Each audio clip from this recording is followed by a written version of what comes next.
सहना भवतु सहनौ भुनक्तु सह वीर्यङ्करवावहै तेजस्विनावधीतमस्तु मा विद्विषावहै। ॐ शान्ति शान्ति शान्तिः। सदाशिवसमारम्भाम् शङ्कराचार्यमध्यमाम् अस्मदाचार्यपर्यन्ताम् वन्दे गुरुपरम्पराम्।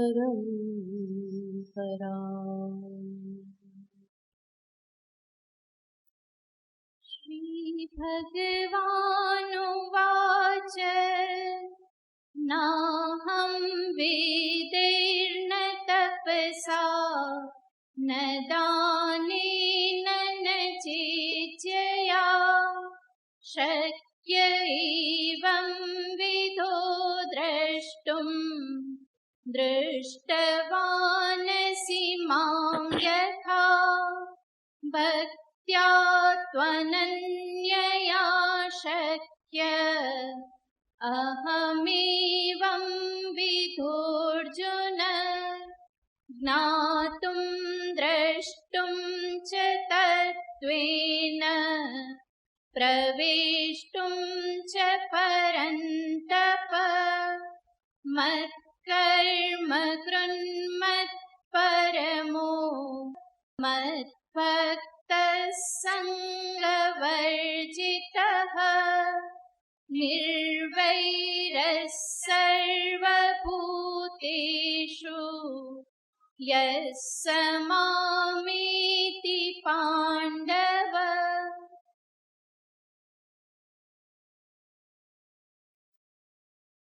ભક્તિ યોગ વિશે વિચાર ચાલે છે. ગઈકાલે આપણે જોયેલું હતું ભગવાનની પ્રીતિ પ્રસન્નતા પ્રાપ્ત કરવા માટે ભક્તિ એક મહત્વનું સાધન છે અને અધ્યાત્મ માર્ગ પ્રભુની કૃપા પ્રસન્નતા વગર કોઈ જીવની સામે પ્રશસ્ત થતો નથી. આમ તો દરેક જીવ પર ભગવાનની સામાન્ય કૃપા રહેલી જ છે, પરંતુ પ્રભુની વિશેષ કૃપા પ્રાપ્ત કરવી હોય તો કોઈ વિશેષ પ્રયત્નની પણ જરૂર પડે છે. એટલા માટે પ્રસિદ્ધ વાક્ય છે, રક્ષાપેક્ષામ અપેક્ષતે. રક્ષાપેક્ષામ અપેક્ષતે. રક્ષાની અપેક્ષાની અપેક્ષા રખાય છે. દ્રષ્ટાંતથી જોઈએ તો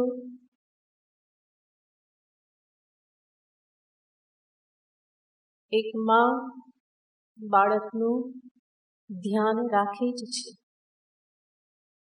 સમયે સમયે એને દૂધ પીવડાવે છે,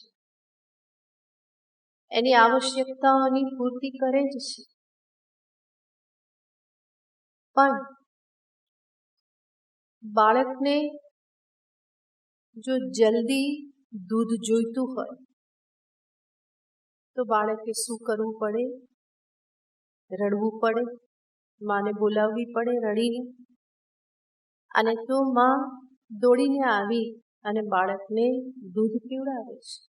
એના સમયે તો પીવડાવવાની જ છે, પણ બાળકને જલ્દી પીવું હોય, વિશેષ દૂધ જોઈતું હોય તો બાળકે રડવું પડે છે.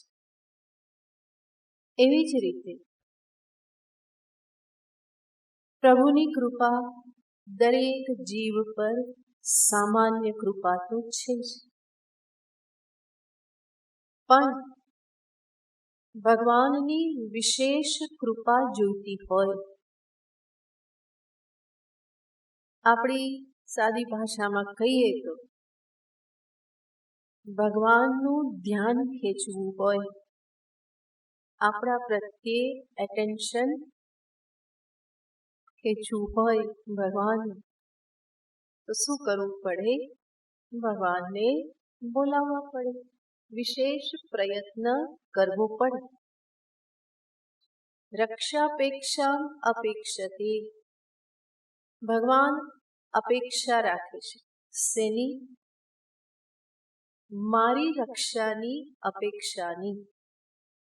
હું ઈચ્છું છું કે પ્રભુ મારી રક્ષા કરે, મારા પર વિશેષ કૃપા કરે, આ મારી અપેક્ષા હોય.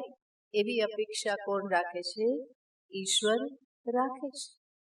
યાને જીવ મને વિશેષ રૂપે બોલાવે, વિશેષ કૃપા પ્રાપ્ત કરવાને માટે જીવ ઈચ્છે, એવું ભગવાન ઈચ્છે છે. યાને માગો તો મળે, સામાન્ય સિદ્ધાંત. ભગવાન પાસે પણ વિશેષ કૃપા માગો, એના માટે પ્રયત્ન કરો, એના માટે કૃપાપાત્ર થાવ, અને એ તમારા અંતરની અપેક્ષાની અપેક્ષા કોણ રાખે છે? ભગવાન રાખે છે. તો સામાન્ય કૃપા તો દરેક ઉપર છે, પરંતુ વિશેષ રૂપે પ્રભુને ધ્યાન ખેંચવાને માટે, એમની વિશેષ કૃપા, વિશેષ પ્રસન્નતા પ્રાપ્ત કરવાને માટે મારા તરફથી પણ કંઈક વિશેષ પ્રયત્ન થવો જોઈએ. અને એવો પ્રયત્ન જ મને વાસ્તવમાં ભક્ત બનાવે છે.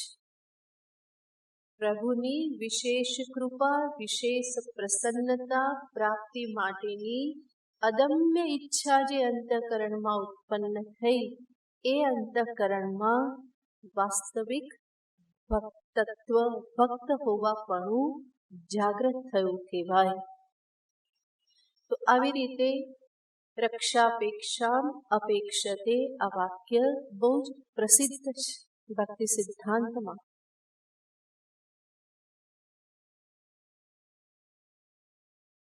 ભક્તિના સંદર્ભમાં બીજી વાત જોઈએ તો મનુષ્યના વ્યક્તિત્વમાં બે મુખ્ય પાસા, મન અને બુદ્ધિ. મન કે જે ભાવનાઓનો પુંજ છે, અને બુદ્ધિ કે જે જ્ઞાન પ્રાપ્ત કરે છે, નિશ્ચયો કરે છે. મનુષ્યની ભાવનાઓ, લાગણીઓ આ એના જીવનમાં બહુ જ મહત્વનું સ્થાન ધરાવે છે. અને એટલા માટે મોટા ભાગે મનુષ્ય ભાવના પ્રધાન હોય છે. બુદ્ધિ તો છે જ, પરંતુ એ મોટા ભાગના નિર્ણયો પોતાની લાગણીઓ, ભાવનાઓને સામે રાખીને કરતો હોય છે. એનું જીવન જે જીવાય છે એમાં ભાવનાઓનું સ્થાન વિશેષ છે, બુદ્ધિ કરતા પણ. બુદ્ધિ છે, બુદ્ધિથી સમજે છે, બુદ્ધિથી વિચારે છે, સારું ખોટું સત્યાસત્ય બધો વિચાર કરે છે, પણ અંતે પરિણતિ જે આવે છે એ પરિણતિ હોય છે, નિશ્ચય જે હોય છે એની ભાવનાઓને સામે રાખીને થતો હોય છે.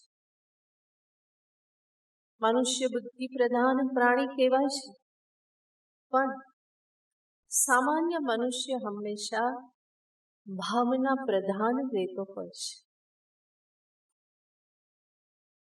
અને ભગવત ભક્તિ શું કાર્ય કરે છે? મારી આ ભાવનાઓનો એ નિષેધ નથી કરતી, પરંતુ મારી ભાવનાઓને, લાગણીઓને એક દિશા આપે છે.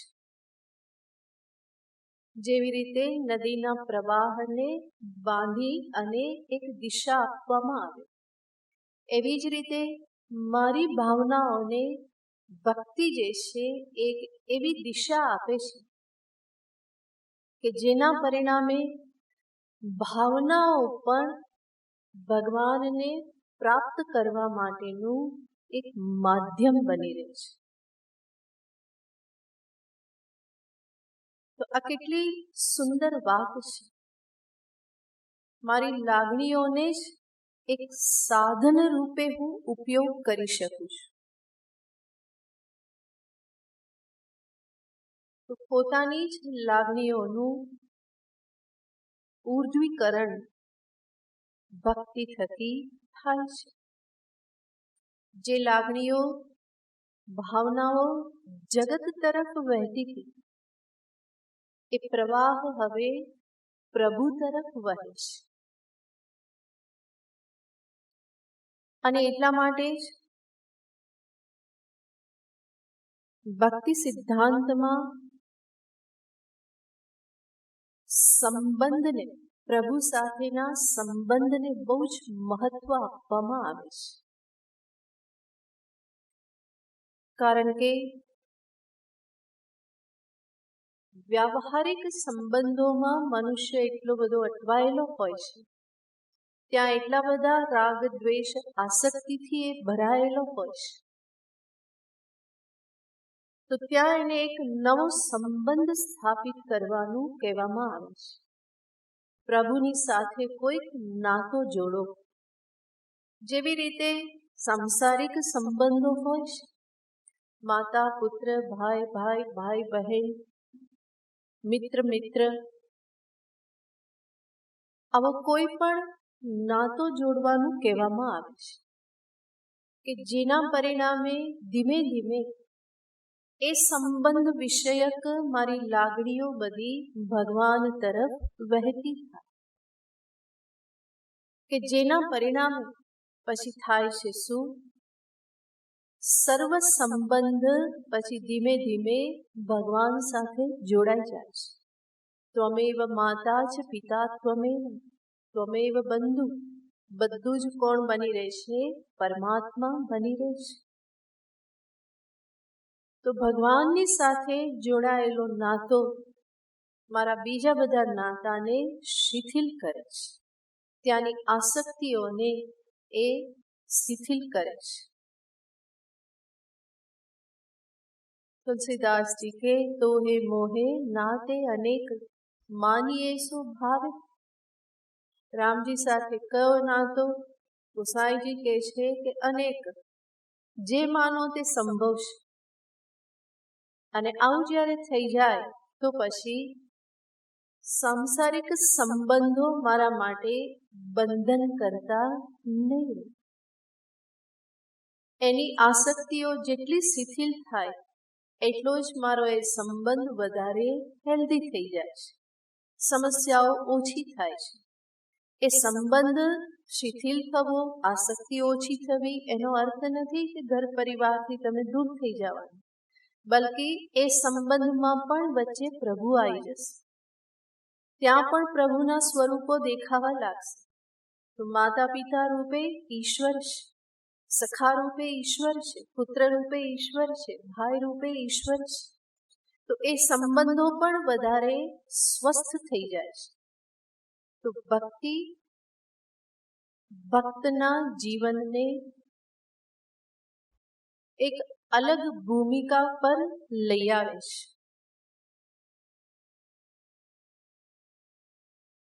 સામાન્ય મનુષ્યના આ બધા બંધનો જે છે એટલા બધા દ્રઢ હોય છે, એ સીધે સીધા છૂટી શકતા નથી. એટલા માટે ભક્તિ યોગ જે છે એની પાછળ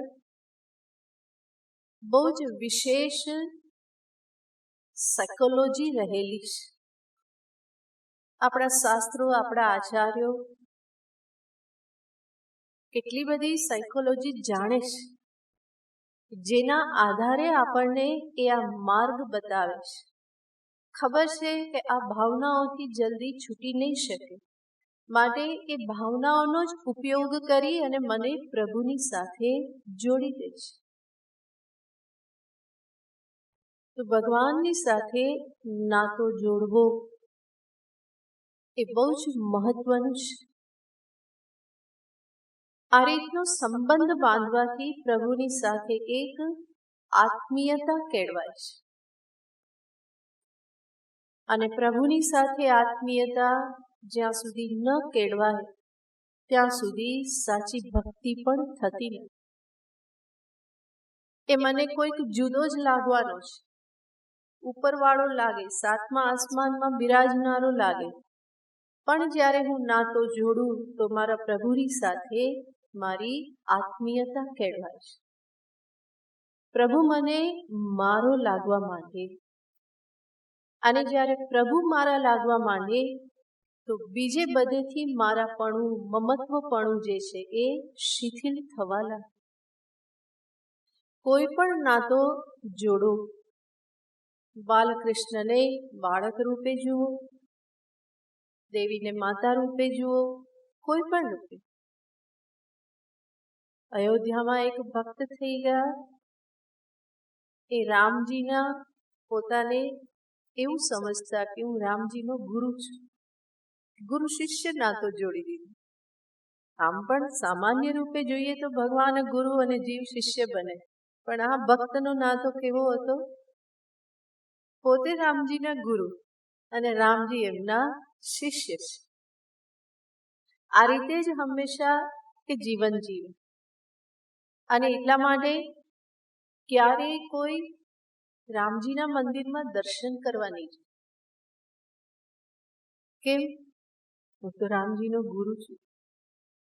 બહારથી માથું નમાવી દે, દર્શન કરી દે, પણ અંદર જઈને દર્શન નહીં કરે.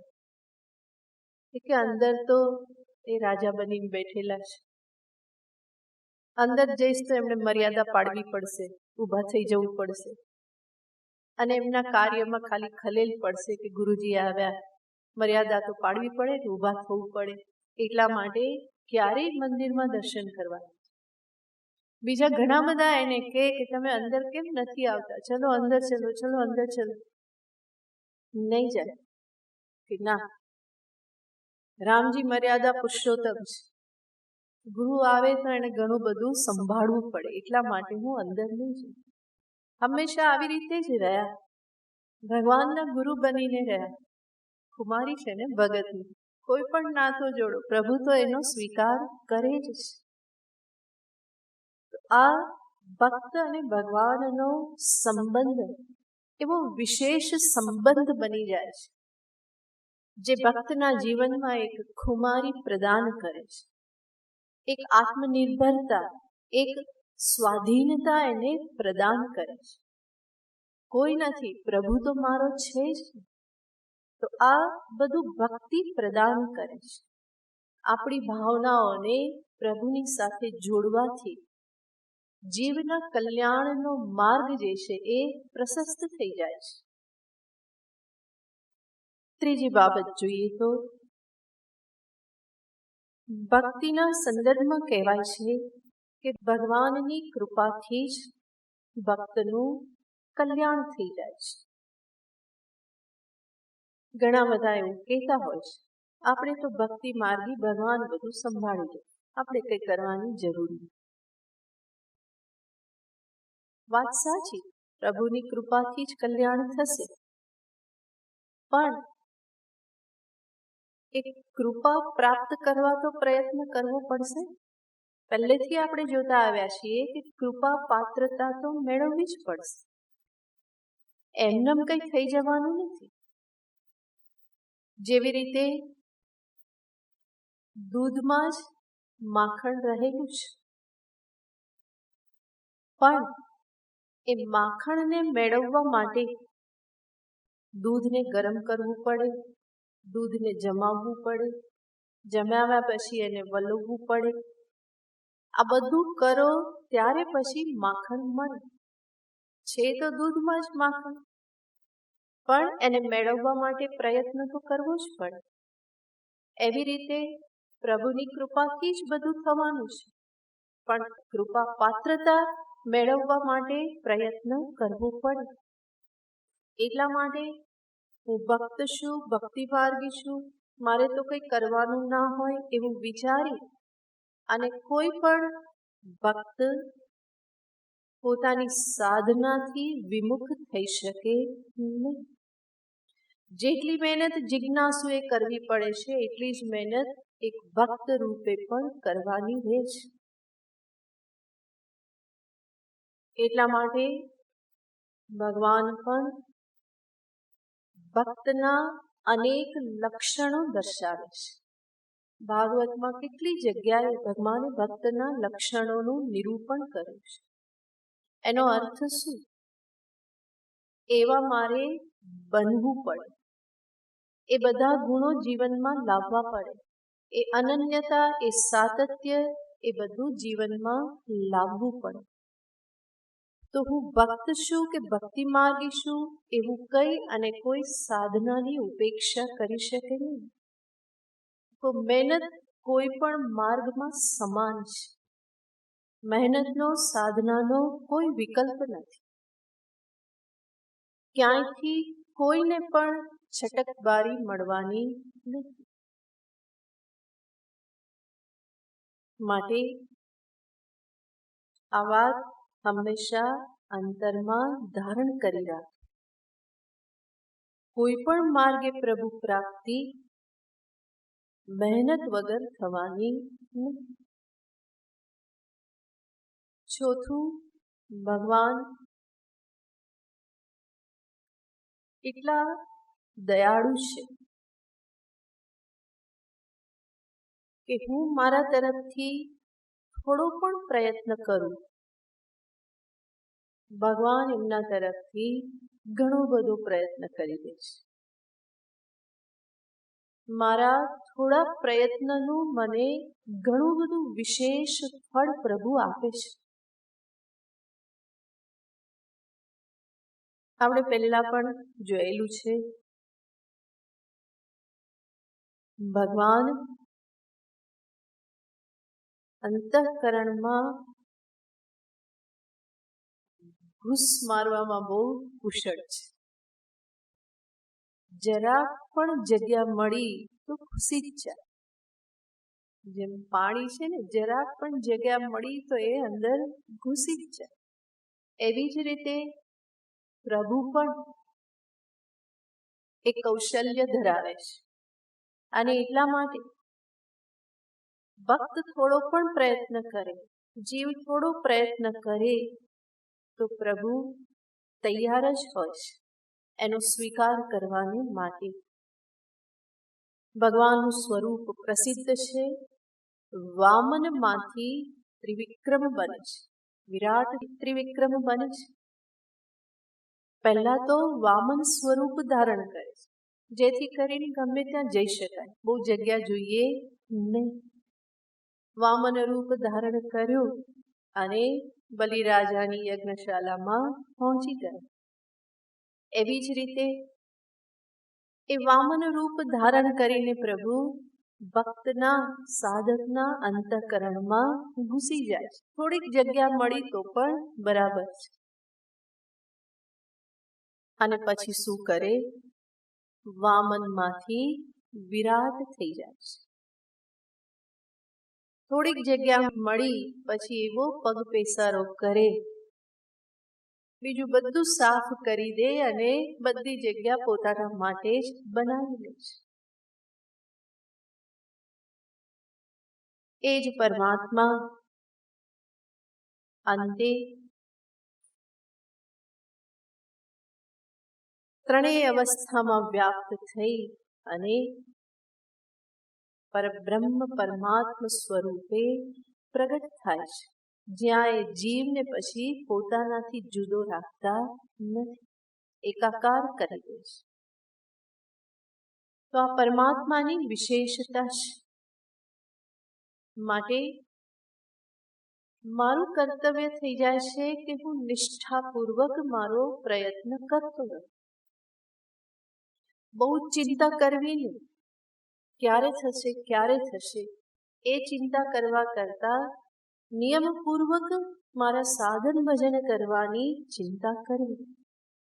હું મારા તરફથી લાગી રહું. પ્રભુ મારું કલ્યાણ કરવાના જ છે. હરી સે લાગા રહું રે ભાઈ, તેરી બનત બનત બની જાય. ભગવાનની સાથે તું લાગી રહે, તારું બધું કામ થઈ જશે.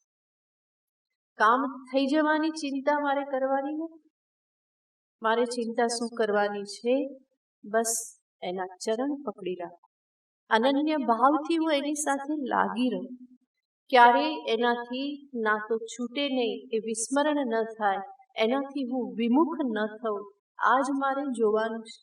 બલ્કે દિન પ્રતિદિન પ્રભુ તરફની અભિમુખતા, એમના પ્રત્યેની શરણાગતિ, અનન્યતા, સમર્પણ, આ બધું વૃદ્ધિ પામે એ મારે જોવાનું છે.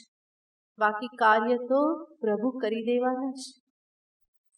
તો આ બધી ભક્તિના સંદર્ભની પાયાની વાતો છે. આમાંની ઘણી બધી વાતો ભગવાન આ 12મા અધ્યાયમાં કરવાના છે. ભક્તિનું સ્વરૂપ, ભક્તિના પ્રકાર, કેવી રીતે આગળ વધવું, ભક્તિ માર્ગ કેવી રીતે સરળ છે, અને અંતે પરમને પામી ચૂકેલા એવા ભક્તના લક્ષણો કેવા હોય કે જ્યાં પછી જ્ઞાની અને ભક્ત બંને જુદા રહેતા નથી. એવા જ્ઞાની ભક્તના લક્ષણોનું પણ ભગવાન આ અધ્યાયમાં નિરૂપણ કરશે. અધ્યાયનો પ્રારંભ અર્જુનના પ્રશ્નથી થાય છે. વાંચીએ. अथ द्वादशोऽध्यायः। अर्जुन उवाच एवं सततयुक्ताये भक्तास्त्वां पर्युपासते ये चाप्यक्षरमव्यक्तम् तेषां के योगवित्तमाः।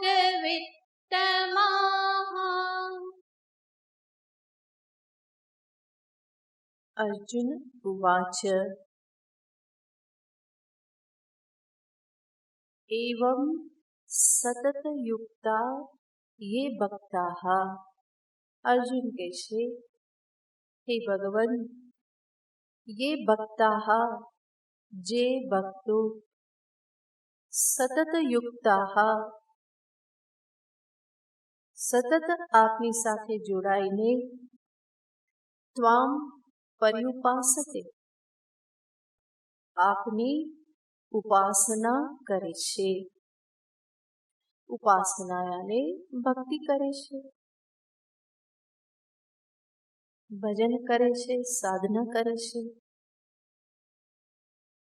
કેવી રીતે? એવમ. અર્જુને પ્રથમ શબ્દ વાપરેલો છે એવમ. એવમ યાને આ પ્રમાણે. આ પ્રમાણે યાને કયા પ્રમાણે?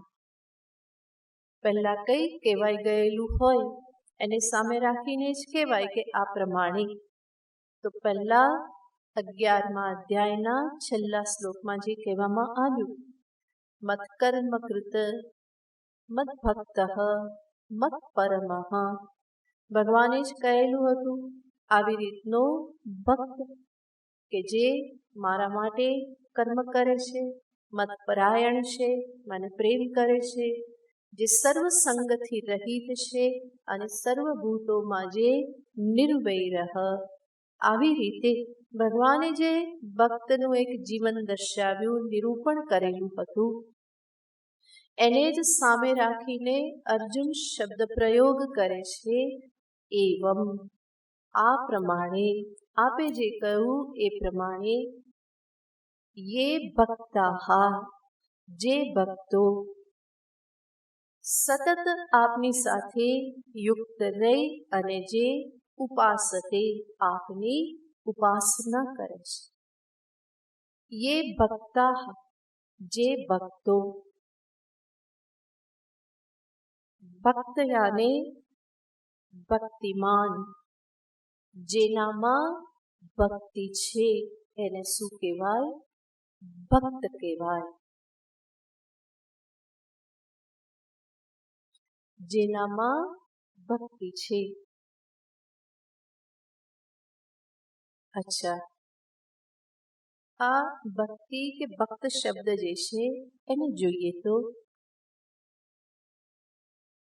એક અર્થ કહેવામાં આવે છે, પ્રસિદ્ધ છે, ભાગો ભક્તિ. ભક્તિ શું છે? ભાગ. ભાગ ભક્તિ. આપણે એક શબ્દ વાપરીએ છીએ, વિભક્ત. વિભક્ત યાને શું? જુદું કરવું, હે, ભાગ પાડવા. વિભક્ત કરવું એને ભાગ પાડવા. એ ભાગ પાડવા એ જ શું છે? ભક્ત. ભક્ત યાને વિભક્ત, ભાગ કરવો. તો ભાગ ભક્તિ. એના બે અર્થ થાય. જે સામાન્ય અર્થ એનો જોઈએ તો જે વ્યક્તિ પોતાના જીવનમાં હંમેશા ભગવાનનો ભાગ કાઢે છે, હંમેશા ભગવાનનો ભાગ કાઢે છે. શેમાંથી? માત્ર ધનમાંથી નહીં. ધનમાંથી તો ખરો જ કે આટલું ધન પ્રભુના માટે હું વાપરીશ, આ એક ભાગ કર્યો કેવા. ધનમાંથી પ્રભુનો ભાગ કાઢવો આ પણ એક ભક્તિનો પ્રકાર છે. ભગવાન તરફથી મળેલું છે એમાંથી હું કંઈક પ્રભુ માટે કાઢું. આમ તો બધો ભાગ કોનો છે? ભગવાનનો જ છે. હું ભગવાનને શું આપું? ભગવાને મને આપેલું છે, પણ મારા સંતોષ ખાતર હું ફરી એમાંથી કંઈક કાઢીને કહું કે આ હું પ્રભુને માટે અર્પું છું. પહેલા પણ મેં કહેલું છે કે એક યુવાનના પિતાનું મૃત્યુ થયું અને એમની દુકાન હતી. તો મૃત્યુ થયું પછી એ યુવાન એ દુકાનને સંભાળે. ત્યારે કોઈ એક સંત એને શિખામણ આપે છે કે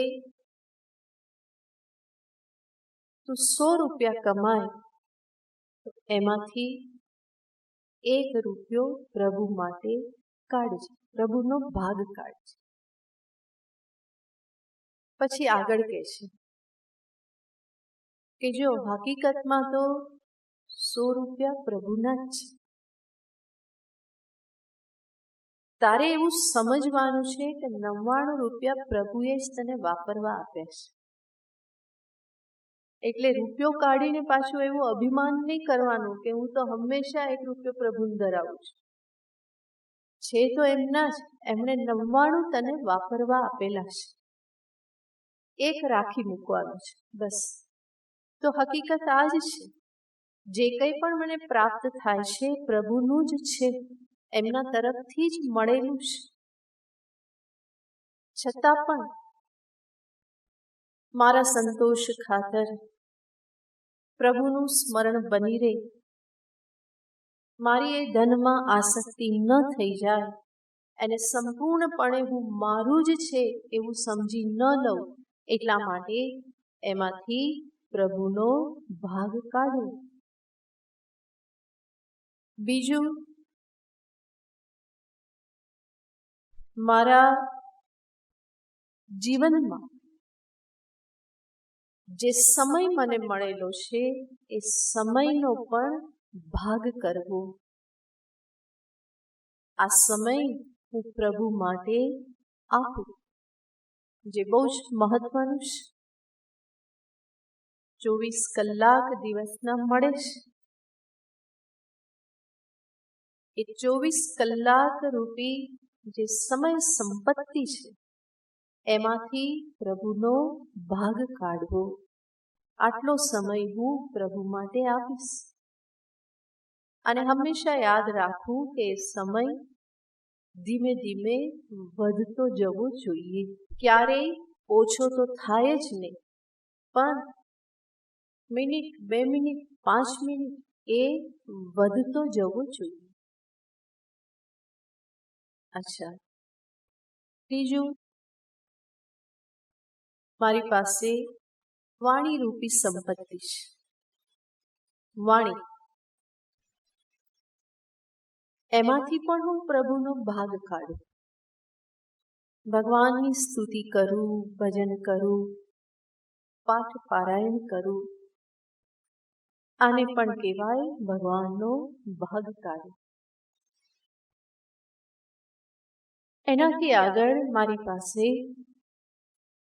ભાવનાઓની સંપત્તિ છે. હમણાં જ આપણે જોયું, ભગવાને દરેકના મનમાં એવી સુંદર સુંદર ભાવનાઓ મૂકેલી છે. પ્રેમરૂપી સંપત્તિ છે, લાગણીઓ છે. એમાંથી પણ હું ભાગ કાઢીને કોને આપું? મારા પ્રભુને આપું. બધું સંસાર તરફ વહેવડાવી ના દઉં, પરંતુ કેટલીક ભાવનાઓ, લાગણીઓ હું ભગવાન તરફ પણ પ્રવાહિત કરું. એનાથી આગળ છે મારી બુદ્ધિ સંપત્તિ, વિચાર વૈભવ, ચિંતન વૈભવ. એના થકી પણ હું ભગવાનનો ભાગ કાઢું. ભગવાનનો વિચાર કરું, ઈશ્વરના સ્વરૂપનો વિચાર કરું, એને સમજવા માટે હું પ્રયત્ન કરું. એના સંદર્ભનું શ્રવણ કરી અને મારા અંતરમાં હું એક સાચી સમજદારીને પ્રાપ્ત કરું. વાસ્તવિકતાને સમજું. ઈશ્વર શું છે? ઈશ્વર શું કરે છે? મારા જીવનમાં એમનું સ્થાન શું? એ કેવી રીતે મારી સાથે સંકળાયેલા છે? આ બધો વિચાર કરી અને ઈશ્વરને હું વધારે ને વધારે સમજવાની કોશિશ કરું.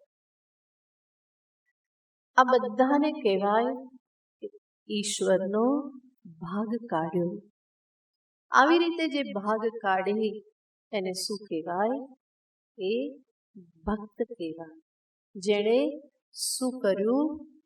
ભગવાનની સાથે ભાગ કર્યો. બીજો અર્થ ભાગનો, કે જે અર્થ મારા જીવનમાં આત્મસાત થાય તો હું કર્મયોગી બની રહું. હું કર્મ કરું. કર્મનું ફળ કોણ આપે છે? ઈશ્વર આપે છે. ભગવાનની સાથે ભાગીદારી. મારું કર્તવ્ય કર્મ કરવાનું, અને હું મારું કર્તવ્ય નિભાવું તો પ્રભુ તો ક્યારેય પાછળ પડવાના નથી. કર્મફળ મને પ્રદાન કરવાના જ છે. હું અને ભગવાન બંને ભાગીદાર. હું વર્કિંગ પાર્ટનર અને ભગવાન સ્લીપિંગ પાર્ટનર. બધું ઇન્વેસ્ટમેન્ટ કોનું? પ્રભુનું. અને કાર્ય કોણ કરે? હું કરું. આ રીતે પોતાના જીવનના વ્યવહારમાં પ્રભુને જે ભાગીદાર કરે, કર્મ કરતો રે, કર્તવ્ય નિભાવતો રે અને કર્મફળની ચિંતાથી મુક્ત રહે. Do the best, leave the rest. પોતાના ડિપાર્ટમેન્ટમાં રહેવું, બીજાના ડિપાર્ટમેન્ટમાં પગપેસારો કરવો નહીં. કર્મફળનો નિશ્ચય એ પ્રદાન કરવું એ ભગવાનનું ડિપાર્ટમેન્ટ છે. અને મારું કહેવું કર્મણ્યેવાધિકાર હસ્તે, ભગવાને બહુ ચોખ્ખું કહી દીધેલું છે. તારો અધિકાર, તારું ક્ષેત્ર, તારું ડિપાર્ટમેન્ટ કયું છે? કર્મ જ. કર્મ કર. ફળ કોણ નક્કી કરશે? હું જ નક્કી કરીશ. એ પોર્ટફોલિયો મારો છે. તારો પોર્ટફોલિયો કર્મ કરવાનો છે. આ સત્યને સમજીને ભગવાનની સાથે ભાગીદારી કરી લેવી. બરાબર, આ તમારું કાર્ય, આ મારું કાર્ય. અને નિષ્ઠાથી પોતાનું કર્તવ્ય નિભાવવું, આ પણ ભક્તિનો એક પ્રકાર છે. ભાગો ભક્તિ. ભાગ શબ્દનો ત્રીજો અર્થ જોઈએ. ભાગો ભક્તિ એ આપણે જોઈ રહ્યા છીએ ને. સૌથી પહેલું શું જોયું? ભગવાનને માટે ભાગ કાઢવો. બીજો અર્થ છે ભગવાનને ભાગીદાર બનાવવા. અને ત્રીજો અર્થ જોઈએ પોતાને ભગવાનનો ભાગ માનવો. પોતાને ભગવાનનો ભાગ માનવો. શાસ્ત્રીય ભાષામાં કહીએ તો પોતાને ભગવાનનો, ઈશ્વરનો અંશ સમજવો. મમૈવાંશો જીવલોકે જીવભૂત સનાતનઃ. હું કોણ છું? ભગવાનનો અંશ છું. અંશ અંશી ભાવ. અંતે અદ્વૈત પણ રહેવાનું નથી, પણ પ્રારંભિક અવસ્થામાં હું ભક્ત એ ભગવાન, હું ભક્ત એનો અંશ છું, એનો ભાગ છું. આ અંશ અંશી ભાવ કે જે અંતે તો અદ્વૈતમાં જ પરિણમશે, પણ આ શરૂઆતની અવસ્થા છે. દ્વૈત ભાવથી જે ભક્તિ થાય એમાં આ અંશ અંશી ભાવને સમજવું. હું ભગવાનનો ભાગ છું. જેવી રીતે ચિનગારી એ મહાનલનો ભાગ છે. અને શાસ્ત્રીય ભાષામાં કહીએ તો બીજી રીતે એ સમષ્ટિ છે, હું વ્યષ્ટિ છું. સમષ્ટિ વ્યષ્ટિ. હું ભગવાનનો ભાગ છું. આ રીતે જે સમજે એ બીજા બધા જીવોને પણ કેવી રીતે સમજશે? એ પણ કોણ છે? ભગવાનના ભાગ છે. બધા જ અંશ છે. પરમાત્મા જ એક અંશી છે. એનો અર્થ એ ભક્તની દ્રષ્ટિમાં દરેક મનુષ્ય, દરેક જીવ જે છે એ ભગવાનના જ અંશરૂપ છે. અને એક સામાન્ય નિયમ છે, અંશ બીજા અંશનો હંમેશા સહયોગી હોય. ચિનગારી મળે તો એક ચિનગારી બીજી ચિનગારીને ઠારી નહીં નાખે, બલ્કિ શું થાય છે? બંને બળી જાય છે. એક જલબિંદુ બીજા જલબિંદુની સાથે મળે તો બીજું સુકાઈ નહીં જાય, બલ્કિ શું થાય છે? બંને ભેગા મળી જાય છે. અંગ અંગ સાથે કાર્ય કરે તો શક્તિ વધી જાય છે. મૂળ કહેવાનો ભાવાર્થ છે, જે પોતાને ઈશ્વરનો ભાગ અંશ સમજે છે એવો ભક્ત કેવો થઈ જાય છે? અવિરોધી થઈ જાય છે. એનો જગતમાં કોઈની સાથે વિરોધ રહેતો નથી. એનો સ્વાર્થ ભાવ રહેતો નથી, વિરોધ ભાવ રહેતો નથી. જેમ દ્રષ્ટાંતથી સમજીએ તો આપણા બધા જ અંગો છે. અંગી દેહી જે છે એના આ બધા અંગો છે. અને દરેક અંગ જે છે એમાં પરસ્પર કોઈ વિરોધ નથી, પરસ્પર કોઈ સ્વાર્થ નથી. દ્રષ્ટાંતથી સમજીએ, બગીચામાં ફરવા ગયા હોઈએ અને કોઈની આંબાવાડી હોય એ એક કેરી નીચે પડેલી છે. દૂરથી આપણને દેખાણી, આંખે એ કેરીને જોઈ. પગ એ તરફ ગયા, હાથ એ કેરીને ઉઠાવે છે, ધોવે છે, સાફ કરે છે. દાંત એ કેરીને ખાય છે, છાલ ઉતારે છે, બટકું ભરે છે અને એનો ટુકડો જીભ પર આવે છે. જીભ એનો રસ લે છે, ધક્કો મારીને નીચે ઉતારે છે, પેટમાં પહોંચે છે. પેટ, આંતરડા આ બધા એનું પાચન કરે છે અને એનો રસ કરે છે. એ જે રસ થાય છે એ ફરી શક્તિ રૂપે દરેક અંગોમાં પહોંચે છે અને પુષ્ટ કરે છે. આ દ્રષ્ટાંતથી સમજો. આંખે કેરીને જોઈ પગ એ તરફ જાય છે,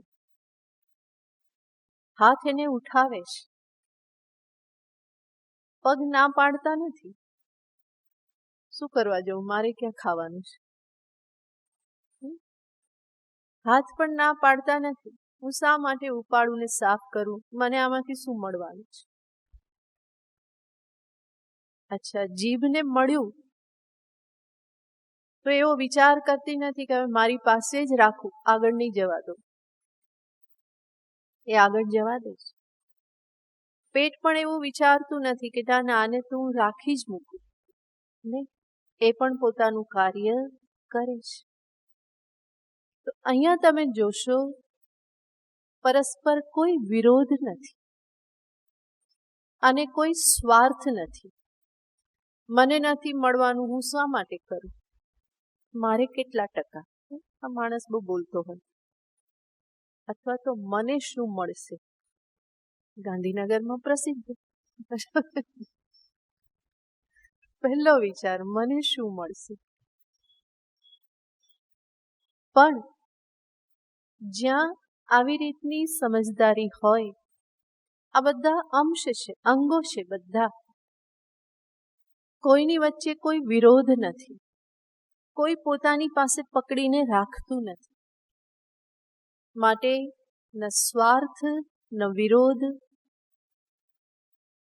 અને છતાં પણ પરિણામ શું છે?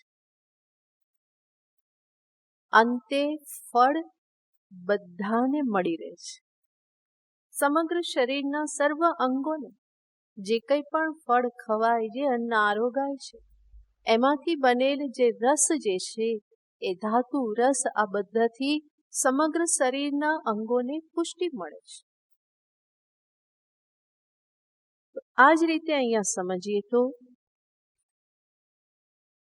જે ભક્ત પોતાને ઈશ્વરનો ભાગ સમજે એની દ્રષ્ટિમાં બીજા બધા જીવો પણ કેવા છે? ઈશ્વરનો ભાગ છે. અને એટલા માટે એના અંતરમાં બીજા કોઈ માટે વિરોધ થતો નથી. ક્યાંય પોતાનો સ્વાર્થ સાધી લેવાની વૃત્તિ થતી નથી. અને એટલે જ ભક્ત જે કંઈ પણ કરે છે એનું ફળ સમસ્ત સૃષ્ટિને મળે છે. આ ઘણી ઉચ્ચ કક્ષા છે. આપણે ગઈકાલે જોયેલું હતું કે ભક્તિ એ ઘણી ગંભીર સાધના છે. આ ભક્તિનું એક ગંભીર સ્વરૂપ છે. અહીંયા સુધી પહોંચવું એ કોઈ સામાન્ય બાબત નથી. પોતાને ભગવાનનો ભાગ સમજે તો એના જીવનમાં સ્વીકાર બુદ્ધિ બહુ જ સહજતાથી આવી જાય છે. ભક્તિ સંકુચિતતાઓની બધી જ લિમિટને ઓળંગી જાય છે. સર્વનો સ્વીકાર કરવો, સર્વ પ્રત્યે પ્રેમ ભાવ, સર્વના કલ્યાણની ઝંખના, આ બધું ભક્તના જીવનમાં આવે છે. ભક્તિની અભિવ્યક્તિ આવી રીતે થાય છે. અને આવી રીતે પોતાને ભાગ સમજે તો હજુ આગળ બીજું શું થાય, જેને આવતીકાલે જોઈશું.